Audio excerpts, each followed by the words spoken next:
prorocul, că în Viflaim o să fie cea mai mare din Iudie, omul care să zdrobească seminția jidovească. Merg, mă, și ce-ai cuvântat și despre ce împărat? Ce împărat poate să fie peste a mea împărăție? Împăratul numai eu, tot pământul e al meu. Irod e al meu nume, dar al meu nume când se aude și pasărea nor se ascunde. Iar voi năluși pământene din unghiul răsăritene, cu ce fel de îndrăznire luați a mea stăpânire?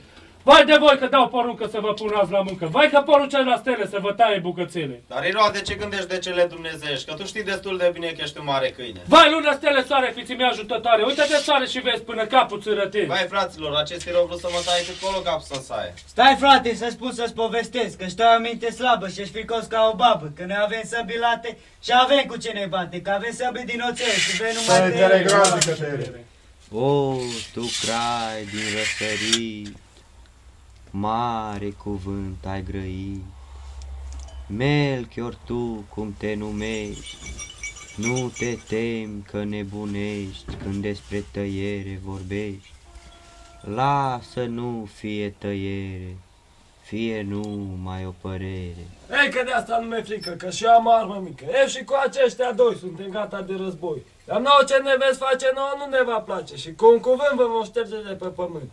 Pământul sub voi va plânge și vom vedea cine va învinge. O cerescule, părinte, auzi mele cuvinte, dă-le minte să se încreadă în cereasca sfântă rază. Împărate bun vestit, de eu spun prea omelit, a ucide nu-i putință, să vorbim numai credință, să vorbim în taină mare de împăratul cel mai mare, care li s-a arătat, să-l ucide și a scăpat. Fraților, vă cer iertare pentru atâta tulburare, spuneți-mi apoi și mie nașterea când o să fie, ca și eu cu plecăciune să pot face o închinăciune. Dar Irode, vicleantare, ce crezi că vei da închinare? Ce te rați așa mânios când vorbești despre Hristos? Mă arăt, că așa se cuvine celui ce armat o ținu, ține și o cârmuiește ca spre vorbe o silește. Fraților, să ne grăbim, după steaua să pornim. Iată, iată că se arată cu lucirea e curată. Haideți să pornim, să nu mai zăbovim. Hai, Veni, dacă credincioși să de nașterea lui Hristos, să ne bucurăm. De nașterea lui Hristos, să ne bucurăm.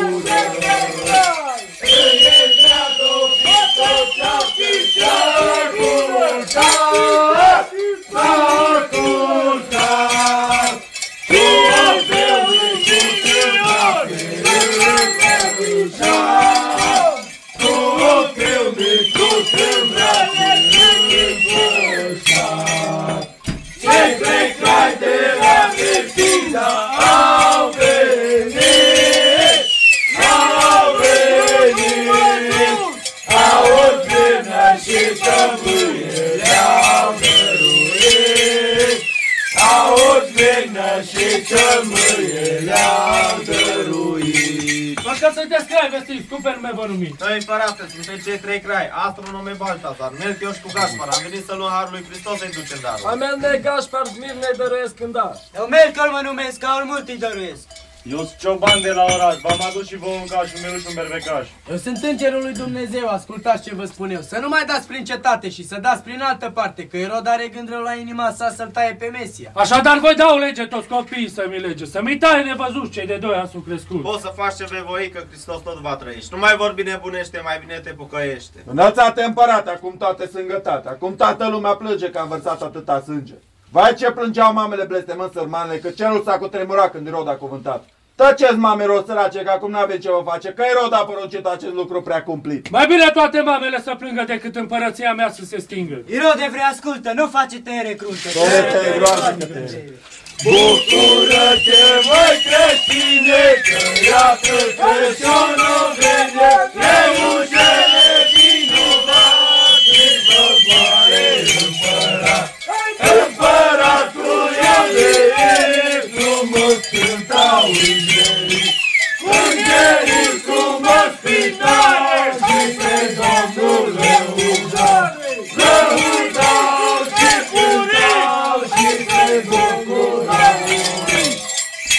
Solița a fost așa de legată, ce vrei?